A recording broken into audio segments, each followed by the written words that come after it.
Vous écoutez un message enregistré à l'église CVV Paris. Pour plus d'informations, visitez notre site internet cvvparis.fr. En tous les cas, un grand merci pour l'opportunité. Un grand merci pour l'opportunité qui m'est offerte de pouvoir partager ce que Dieu a mis sur mon cœur. Et comme dit Ludo, je m'appelle Jean Gans. Je viens d'Haïti et ça fait quelques années que je suis pris ici à CVV. Et c'est vraiment un réel plaisir. Je disais même que c'est avec humilité et honneur que j'accueille cette opportunité de pouvoir partager ces quelques mots que Dieu a déposés sur mon cœur avec vous dans cette effervescence que la ville de Paris est en train de vivre. Et ce matin, alors que je préparais tout ça, je me dis que nos yeux sont remplis d'images des nations réunies autour de la devise des Jeux Olympiques qui, je ne sais pas si vous le connaissez, mais c'est plutôt plus vite, plus haut, plus fort et ensemble. Et ces mots qui résonnent normalement dans les enceintes olympiques pourraient ce matin nous amener à célébrer les retrouvailles des milliers de champions et qui viennent concourir pour l'or dans notre belle ville de Paris. Mais en ce dimanche, je me suis dit, j'aimerais plutôt nous inviter à méditer une histoire de retrouvailles des plus marquantes, et qui est la rencontre de Pierre et de Jésus qui vont vivre un moment sans commune mesure quand après la résurrection de Jésus. Et cette scène de retrouvailles se trouve dans le livre de Jean, au chapitre 21, le verset 1 à 11. Je lis dans la version seconde. Il est écrit: après cela, Jésus se montra encore aux disciples sous les bords de la mer de Galilée. Et voici de quelle manière il se montra. Simon-Pierre, appelé Didyme, Nathanaël de Cana, en Galilée, les fils de Zébédée, et deux autres disciples de Jésus étaient ensemble. Simon-Pierre leur dit: je vais pêcher. Et ils lui dirent: nous allons aussi avec toi. Ils sortirent et montèrent dans une barque, et cette nuit-là, selon l'auteur, ils ne prirent rien. La pêche fut bredouille pour les deux.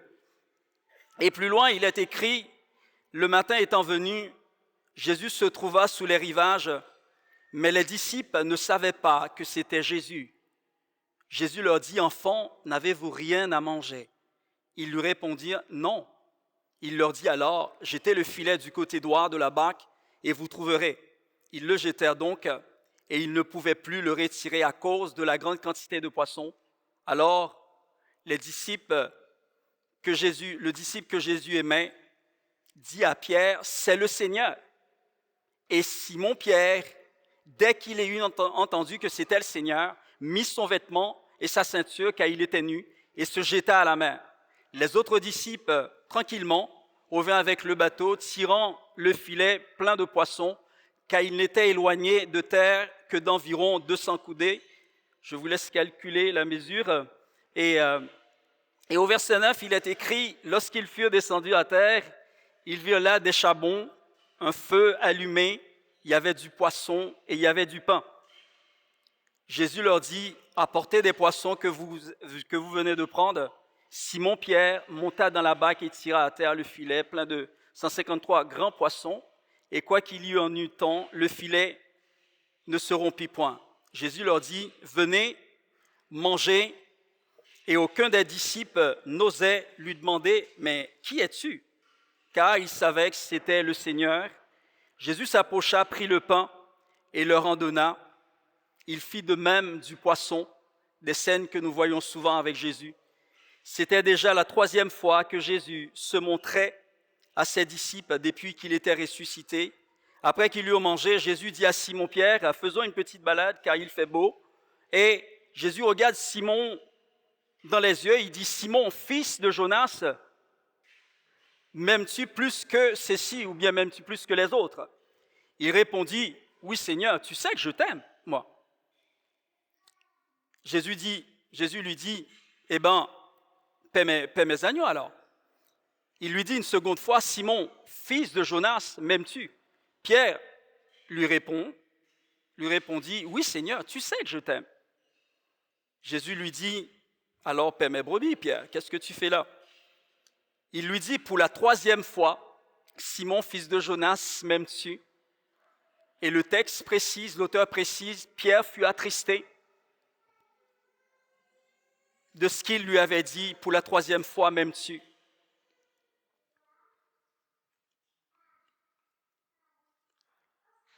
Je ne sais pas si ça vous arrive que ça peut être votre femme ou bien ça peut être un ami très cher et à qui tu as partagé tant de choses et se lève un beau matin et te dit, mais est-ce que tu m'aimes toujours? Et tu dis oui, puis après tu fais un tour dans la maison et après tu reviens, il te repose la même question.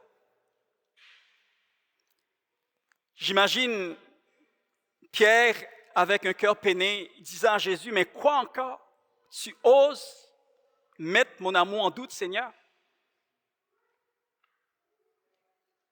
Mais je suis désolé, Pierre n'a pas prononcé ces mots. Il a répondu plutôt, Seigneur, tu sais toutes choses et tu sais que je t'aime. Jésus lui dit, alors Pierre, qu'est-ce que tu fais là? Qu'est-ce que je t'avais dit avant de partir? Alors, va et pète mes brebis. Pourquoi toutes ces questions? Dit Pierre. Alors que tu sais toutes choses, tu sais que je t'aime.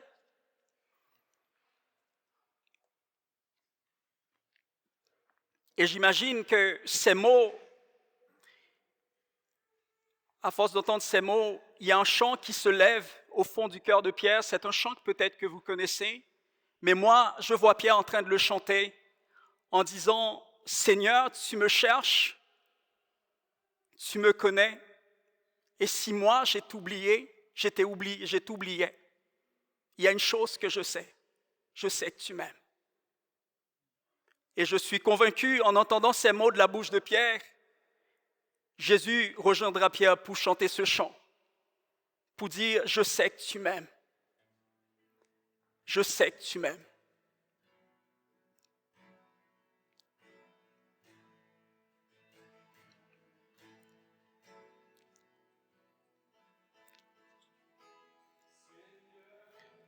Tu me cherches, tu me connais. Et si je t'oubliais, je sais que tu m'aimes.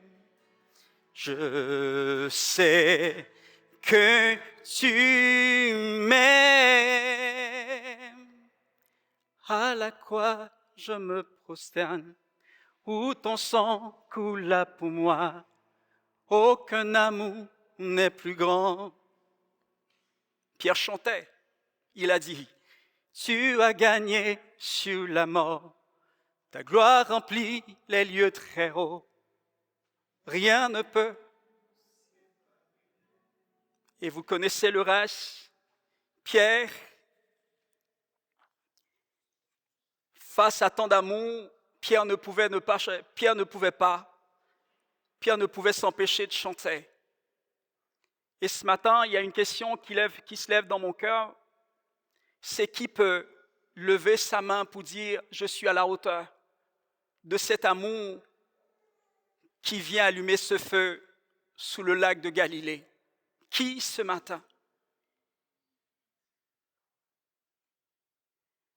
Dans ces versets que nous venons de lire, Jean nous parle d'une retrouvaille inattendue. Un Pierre qui s'apprête à retourner vers ce qu'il sait faire et qu'il a toujours fait. La pêche, quoi. C'est ce qu'il sait faire. Mais Pierre a vite oublié qu'en Luc 5, le verset 1 à 11, Jésus a fait de lui un pêcheur d'hommes et de femmes livrés à ce monde. Et dans sa chute, il va jusqu'à entraîner 6 autres disciples, loin de la mission que le Christ, le ressuscité, leur a confiée, lors de sa visite à la chambre où ils étaient fermés, après que Jésus ait été enseveli dans le tombeau. Ils vont loin, Pierre est loin de faire connaître le message du pardon au monde entier. Alors, la question, c'est de dire, mais pourquoi Pierre décide-t-il de retourner à la pêche? Que s'est-il passé? C'est quand même Pierre. Mais pour cela, pour comprendre pourquoi il faut aller vers Luc 22, le verset 54 à 60, où il est écrit, alors ils se saisirent de Jésus et le conduisit dans le palais du grand prêtre. Pierre suiva à distance, quoi. Au milieu de la cour, on avait allumé un feu et les gens étaient assis autour. Pierre s'assit, nous sommes toujours en Luc 22, le verset 54 à 60. Pierre s'assit au milieu du groupe. Une servante, en le voyant, là près du feu, l'observa à la clarté de la flamme et dit, « En voilà un qui était aussi avec lui. » Mais Pierre le nia en disant, « Mais non, je ne connais pas cet homme. » Peu après, quelqu'un d'autre, en apercevant Pierre, l'interpella, « Toi aussi, mais tu fais partie de ces gens, non ?» Pierre déclara, « Non, je n'en suis pas, moi. » Et environ 1 heure plus tard, un autre vient avec insistance pour dire à Pierre, « C'est sûr, cet homme-là, lui aussi. En plus, il est un Galiléen. Il était avec Jésus. » Mais pour la 3e fois, Pierre dira, « Non, je ne sais pas ce que tu veux dire. » Voilà quelques mots pour dire ce qui a motivé Pierre à retourner à la pêche, abandonnant ainsi les tâches qui lui avaient été confiées. Après avoir renié Jésus à 3 reprises, Pierre s'est senti coupable et abattu, et il a finalement décidé de retourner vers ce qu'il sait faire, à savoir la pêche. Mais l'auteur a bien pris le soin de mentionner que la pêche de Pierre cette nuit-là a été stérile et bredouille. Et arrivé ici, je me dis, comme Pierre, beaucoup de choses peuvent nous faire croire que nous sommes plus dignes de l'amour que Christ a pour nous. Et ces mêmes choses peuvent nous pousser à nous disqualifier de notre mission, à savoir nous aimer, merci Ludo, à savoir nous aimer les uns les autres, alors que nous partageons le message du pardon. Ce matin, je me dis peut-être que quelqu'un parmi nous se dit, mais comment Pierre, qui a marché avec Jésus pendant 3 ans, a-t-il pu renier son maître à 3 reprises? Je te dirais que Pierre n'avait pas prêté trop d'attention à l'avertissement que Jésus lui avait adressé en Luc 22, le verset 31, 33 à 34, car Jésus avertit Pierre en disant, « Simon, Simon, Satan vous a réclamé pour vous passer tous au crible, comme on secoue le blé pour le séparer de la paille. » Et Pierre répondit, « Seigneur, écoute ça. Je suis prêt, s'il le faut, à aller en prison avec toi, ou même mourir pour toi. » Pierre reprit Jésus. Jésus lui dit, « Je te l'assure, aujourd'hui même, Pierre, avant que le coq chante, tu m'as déjà renié. Par 3 fois, tu as nié de me connaître. » Et chers amis, voilà comment Pierre, le fils de Jonas, est venu échouer dans cette entreprise stérile.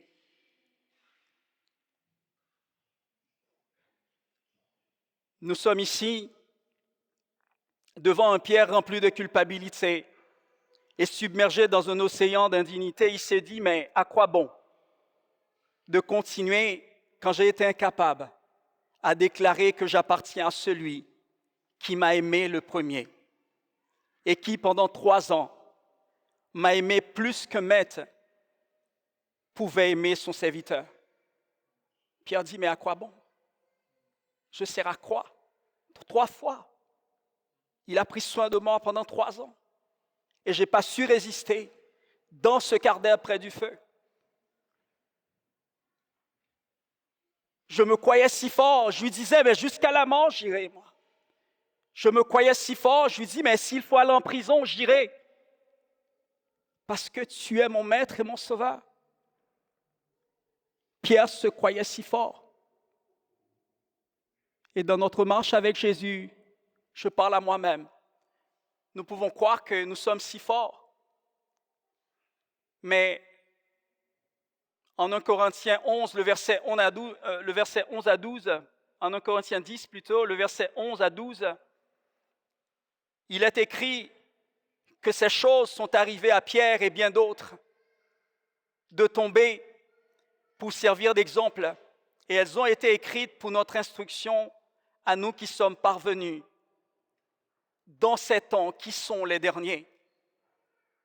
Ainsi donc, écrit Paul en 1 Corinthiens 10, que celui qui croit être fort ou être debout, qu'il prenne garde de ne pas tomber, qu'il prenne garde aux avertissements de Jésus quand il te dit « Satan t'a réclamé ». Mais il va plus loin pour dire que « Ne t'en fais pas, j'intercède pour toi ». Et ce matin, Dieu te dit, et tu le sais, à son ascension, il est assis à la droite du Père et il intercède pour chacun de nous ce matin. Nous pourrons tomber, mais la Bible dit que Dieu relève toujours le juste, celui qui se confie en lui. Mais une question ne peut pas, ce matin je crois qu'il y a une question qui demeure et résonne toujours, c'est qui peut lever la main et dire je suis à la hauteur de cet amour manifesté à la croix de Golgotha, où un homme n'a rien retenu, où le Créateur lui-même a tout donné. Qui peut se mesurer à cet amour? Et je me dis, vous et moi, combien de choses avons-nous promises à Jésus? Et je me dis, avons-nous toujours été capables de les honorer? Parce que nous pouvons dire, mais Pierre, qu'est-ce que tu as fait, gars? Tu as oublié ce qu'on t'a demandé comme mission? Tu as fait quoi, gars? Why? Où es-tu, quoi? Mais avons-nous toujours été capables, je parle à moi-même, d'honorer ce que Dieu nous a demandé? Pierre est retourné à la pêche, tout le monde l'a constaté. Ma question ce matin, je me dis, mais moi et nous-mêmes ce matin, vers quelles vieilles habitudes retournons-nous lorsque nos péchés nous poussent loin de Jésus? Vers quoi est-ce que tu retournes?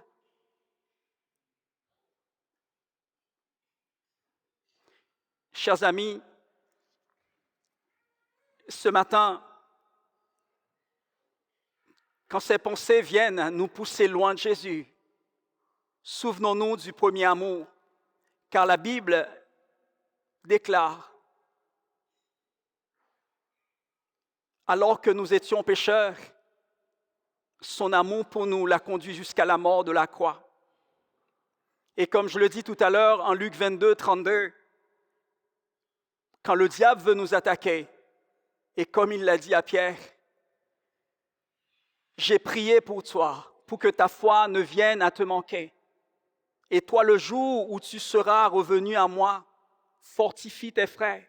C'est la mission que je te donne. Je ne restaure pas pour rester stérile. Je restaure afin que toi, tu puisses continuer à faire ce que moi, j'ai amené dans ta vie. Oui, Jésus intercède pour nous chaque jour afin de nous fortifier, alors que les circonstances et les tentations nous assaillent. Frères et sœurs, je me dis ce matin en Jésus-Christ, nous ne sommes pas seuls. Il y a quelqu'un qui aime dire dans le pays de Jésus. Parce que la Bible dit il y a un pays qui appartient à Jésus. dans son pays, nous ne sommes pas seuls. Ici, c'est le monde, mais ceux qui sont en Jésus, nous ne sommes pas seuls. Le diable peut attaquer, il peut sortir ses griffes, mais il reste un fait. Nous ne sommes pas seuls, car le ressuscité, car celui qu'on a enseveli pensant annuler la promesse de Dieu, il est ressuscité. Et c'est lui qui est venu sous le lac de Tibériade, sous le lac de Galilée ce matin, pour allumer non pas un feu qui nous condamne, mais pour allumer un feu qui veut nous restaurer. Le feu de Dieu brûle, mais c'est pour restaurer.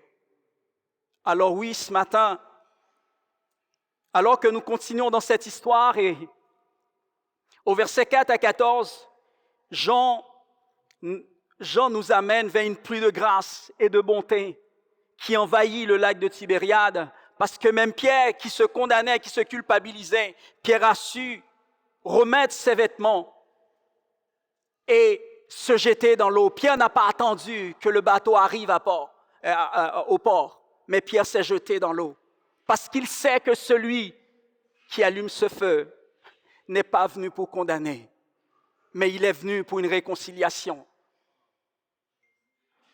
Oui, Jésus veut un retrouvaille de réconciliation, et même limite, le psaume 34 va souligner, loin de tout jugement et de condamnation, le feu qui est allumé ce matin, c'est l'Éternel qui est près de ceux qui ont le cœur brisé, c'est le feu de l'Éternel, et il veut sauver ceux qui ont l'esprit abattu et découragé. Je parle à moi-même ce matin. Le feu de Dieu est là pour nous encourager.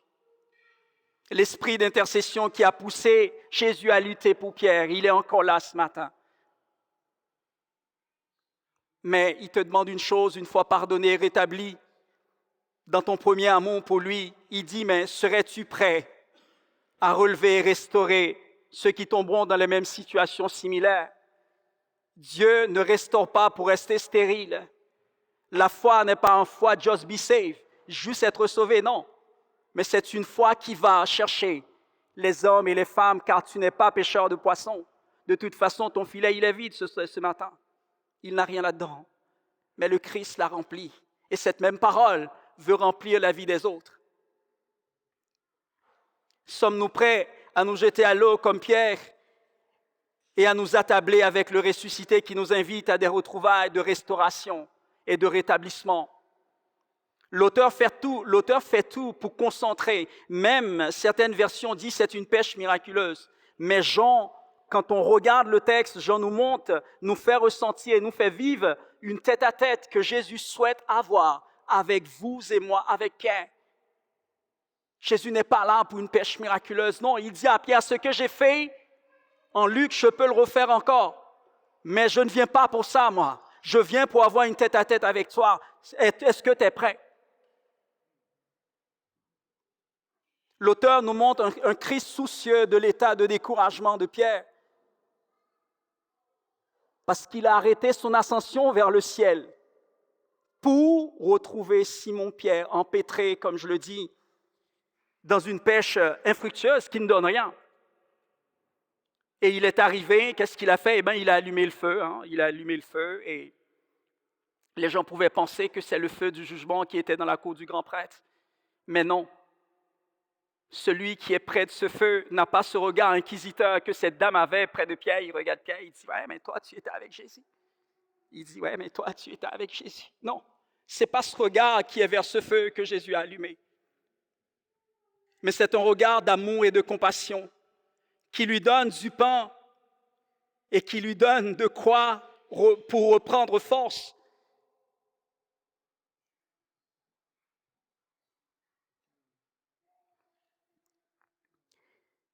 Mais, comme je dis, la pêche n'est qu'un détail. L'auteur continue pour dire qu'en s'attablant avec nous, Jésus ne se contente pas des discussions superficielles. Jésus va droit au but, parce que son but, c'est restaurer les relations brisées et rétablir ceux qui sont découragés et abattus dans la course, dans l'appel qu'il leur a donné. Les discussions superficielles, ça, il n'en a que faire, Jésus. Et j'imagine que beaucoup de nous ont déjà eu des tête-à-tête avec Jésus. C'est jamais une suite de discussions légères et faciles. Et voilà pourquoi, une fois que le repas est terminé, Jésus va dire à Pierre, est-ce qu'on peut faire une petite balade? Et là, Jésus dit à Pierre, est-ce que tu m'aimes? Et Jésus va le dire à 3 reprises. Cette répétition est le rappel que Pierre l'a renié pendant 3 fois. Et c'est aussi le thérapie pour lui apporter une guérison et une restauration dans son premier amour et dans son appel véritable. Et Jésus, il va demander à Pierre, m'aimes-tu plus que ceux-ci, plus que les autres qui sont là-bas, ou bien plus que cette trahison, dit certains commentaires.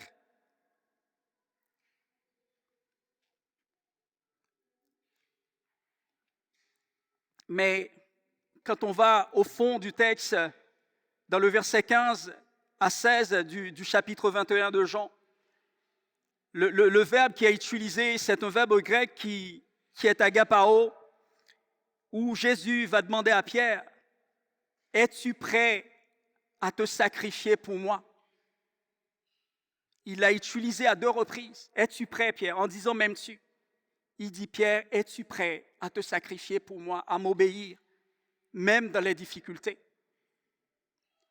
Et au verset 17, pour la 3e fois, Jésus va utiliser ce verbe grec philéo qui fait plutôt référence à l'affection fraternelle et non plus au sacrifice.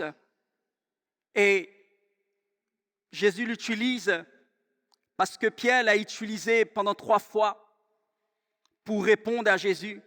Et Jésus vient à la rencontre de Pierre qui utilise plutôt ce côté fraternel. Et Jésus va le faire pour montrer à Pierre qu'il désire plus que tout son amitié et qu'il n'est pas toujours un maître exigeant à chercher des sacrifices, mais qu'il cherche aussi une intimité, une amitié avec nous. Notre maître n'est pas un maître qui est là de nous demander de nous sacrifier tous les jours, mais il veut aussi des fois notre intimité et se reposer avec nous. En demandant à Pierre d'affirmer son amour à 3 reprises, Jésus l'aide à dépasser et à effacer son triple reniement. Et je me dis ce matin, le même Christ ressuscité qui s'est arrêté sur le lac de Galilée pour allumer ce feu de restauration est ici même. Et son esprit a déjà allumé ce feu et est prêt à consumer les péchés et les sentiments de fausse culpabilité qui nous éloignent tant des fois de notre premier amour et de notre appel. Mais une question demeure. Veux-tu cette retrouvaille pour prendre un nouveau départ, comme Simon-Pierre? Est-ce que tu le veux, cette retrouvaille? Les athlètes ont traversé le monde entier pour venir à la rencontre de morceaux de la Tour Eiffel et d'une médaille olympique. Ils ont traversé le monde entier. Mais ce matin, tu n'as même pas besoin de venir ici. Là où tu es, dans ta chambre, tu es capable de dire, Seigneur, oui, je veux ce retrouvaille pour un nouveau départ, afin que mon premier amour soit restauré et que l'appel que tu as mis sur ma vie puisse retrouver vie et que ce ne soit pas bredouille comme cette nuit de pêche qui n'a rien donné. La question demeure. Il dit, fils de Jonas, es-tu prêt à quitter, à sacrifier toutes ces choses? Ce matin, je me dis que si Jésus nous pose la question, m'aimes-tu? Ce n'est pas parce qu'il croit que nos péchés et trahisons reflètent un désamour pour lui.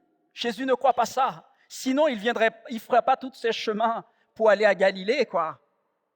Il n'arrêtera pas son ascension vers le ciel pour venir à notre rencontre. Non, il ne le fera pas. Jésus, il est convaincu. Il est seulement convaincu que nos péchés nous blessent et meurtrissent notre amour propre jusqu'à détruire notre communion avec lui. C'est pour ça qu'il est venu sous le lac de Galilée, pour rallumer la flamme. On dit même les amoureux ou bien même les amis. Patrick Bruyel le chante, on se donne rendez-vous dans 10 ans pour rallumer la flamme afin que notre amour, notre amitié puisse vivre. Il y a des gens qui fêtent les noces de coton, c'est juste pour allumer. Jésus vient, il dit, Pierre, je veux le rallumer, moi. N'aie pas peur. Celui qui est là n'est pas là pour te condamner. Je t'ai averti. What else? Tu n'as pas écouté. Mais je suis encore là.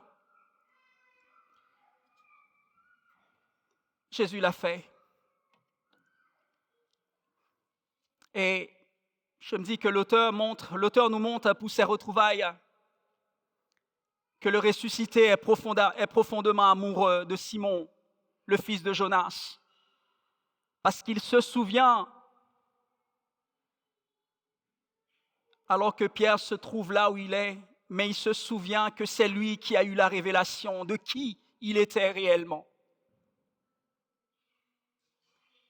Et c'est pour cela que Jésus est persuadé que Pierre l'aime d'un amour plus que parfait. Et c'est pour ça qu'il a fait le voyage. Jésus refuse de croire que les reniements de Pierre, ou même peut-être nos reniements, peut signifier la fin de notre engagement à le suivre et à garder sa parole et à témoigner notre appartenance à son royaume. Jésus refuse de le croire.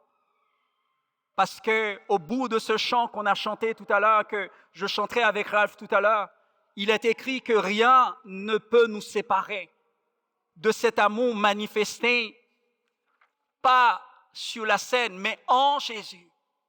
Rien ne peut nous séparer de l'amour de Dieu quand nous sommes en Jésus, pas autour, en Jésus.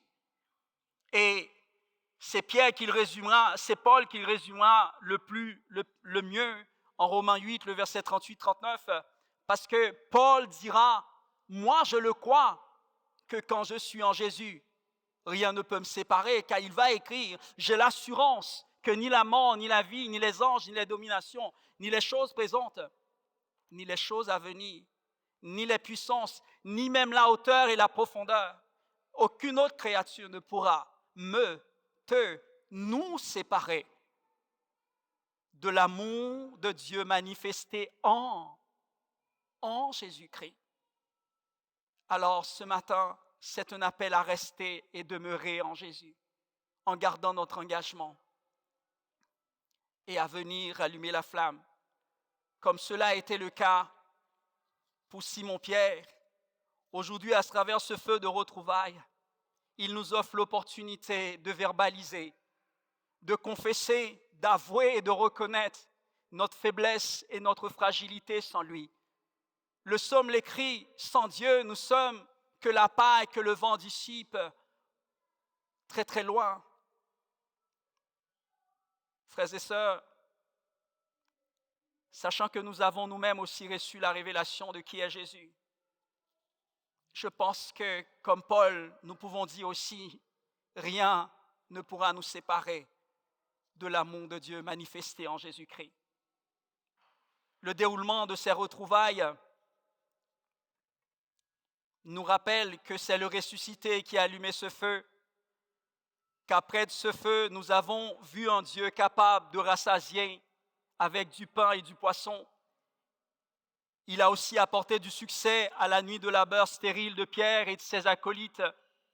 Et au-delà de ça, sa compassion et sa grâce ont touché et guéri le cœur blessé de Pierre. Avant de conclure ce matin, je voudrais juste souligner l'insistance de l'auteur à nous montrer que Jésus ne cesse d'appeler Pierre fils de Jonas, ou dans d'autres versions, il va dire fils de Jean. Et Jésus ne va pas toujours dire Céphas ou Pierre, celui qui avait reçu la révélation. Pourquoi est-ce que Jésus insiste à l'appeler Simon, fils de Jonas? C'est une manière, et Jésus est en train de dire, je sais qui j'ai rencontré. la première fois qu'on s'est croisés. Tu sais, parfois, dans les relations, on a besoin de revenir, de dire, je sais qui j'ai rencontré. Je sais que tu es mon pote, quoi. Je sais quelle femme, quel homme que j'ai rencontré. Et là, en l'appelant fils de Jonas, Jésus est en train de lui dire, lui révéler son aspect ordinaire, qu'il était un homme fait de faiblesse et de fragilité, comme tout être humain, quoi. Et Jésus ne l'a pas fait pour le condamner ou mettre ailleurs, mais il l'a juste fait pour rappeler à Pierre qu'il a toujours accompagné des femmes et des hommes faits de fragilité et de faiblesse pour accomplir de grandes choses. Lorsque ces hommes ont accepté les retrouvailles proposées, sa restauration, sa repentance, son pardon, il l'a toujours fait. Alors ce matin, je me dis, si nous nous sentons faibles et fragiles, Jésus est en train de nous dire, ou bien Jésus te dit, fortifie-toi et prends courage, car ton Sauveur t'offre un nouveau départ. Mais comme Pierre, comme Simon Pierre, la tâche de te repentir reste entre tes mains. La tâche de vouloir se retrouver reste entre tes mains. Est-ce que tu te jetteras à la mer? Je ne sais pas. Mais je termine en disant, ne cherche pas à argumenter, mais apprends à discerner les petites et les grandes trahisons dans nos appartenances à Christ. Ça peut être lors des discussions informelles dans nos vies quotidiennes, on ne se rend pas compte. Mais ça s'infuse comme ça parce qu'il y a toujours des regards inquisiteurs vers la machine à café. Tu sais que tu prends un café et on vient à discuter, soit sous Donald Trump, ou bien sous les Jeux Olympiques, ou bien sous Paris, ou bien d'autres choses. Et là, tu vois, le regard est là, et là, tu commences à dire, ah non, ouais, moi aussi. Et toutes ces choses, petit à petit, si on ne fait pas attention. C'est pour ça qu'il dit à Pierre, si je le fais pour toi, c'est pour que tu puisses veiller sur les autres. Oui, reconnaissons que, je me dis aussi, sans aucune condamnation, reconnaissons que Jésus connaît sous quel rivage nous nous trouvons avec nos filets vides de poissons et pleins de culpabilité ce matin. Parce que Pierre s'est trouvé sur un rivage, filet vide, après une nuit de travail, mais son cœur est encore rempli de culpabilité. Mais il n'était pas au bout de ses surprises parce que Jésus va venir allumer son cœur. Et pour qu'un homme se jette et en quelques brasses, même plus fort que Léon Marchand pour atteindre le rivage, c'est que la joie a regagné son cœur. Alors ce matin, sois en paix, que cette joie que le Saint-Esprit allume par son feu puisse réchauffer nos cœurs. Car le Dieu qui est là ce matin, c'est le Dieu là à la colère riche en bonté, qui est ici pour te demander, au Simon fier, au Simon fils de Jonas, que je suis, que tu es, parce que nous sommes tous des Simons ce matin, faits de faiblesse et de fragilité. Il dit, est-ce que tu m'aimes? Et il te le dira 3 fois. Mais je termine pour te dire, ne te sens ni accusé par cette question, ni acculé. S'il te demande, m'aimes-tu, en utilisant les 2 verbes grecs dont j'ai cité tout à l'heure, c'est pour restaurer ton amour, notre amour brisé, ce premier amour. Qui n'aime pas le premier amour?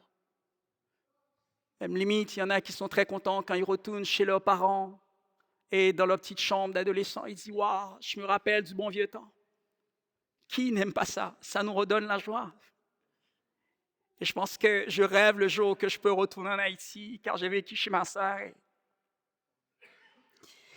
J'ai vécu chez ma sœur, je sais que ces temps sont loin de moi, mais je me dis ce matin,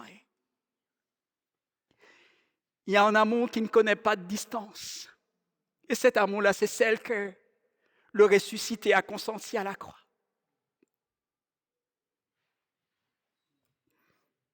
Ne te sens pas accusé ni acculé.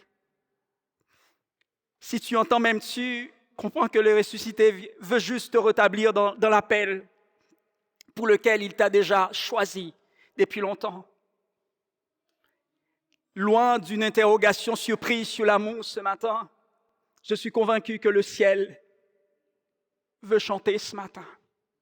Le ciel veut juste chanter que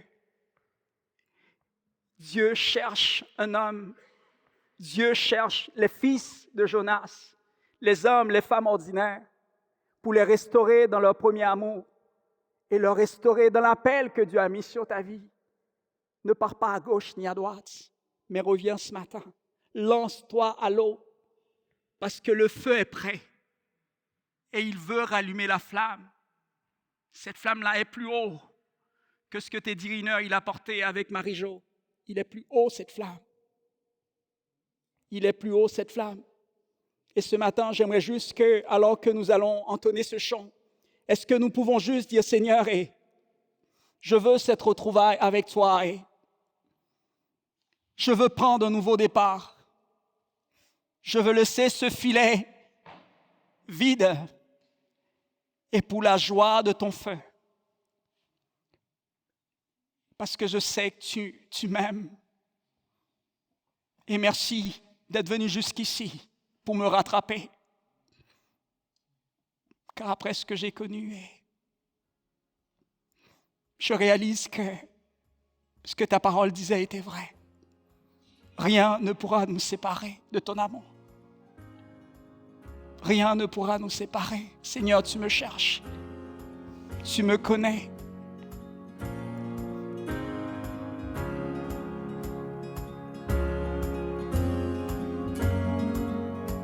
Vous venez d'écouter un message enregistré à CVV Paris. Pour plus d'informations, visitez notre site internet cvvparis.fr.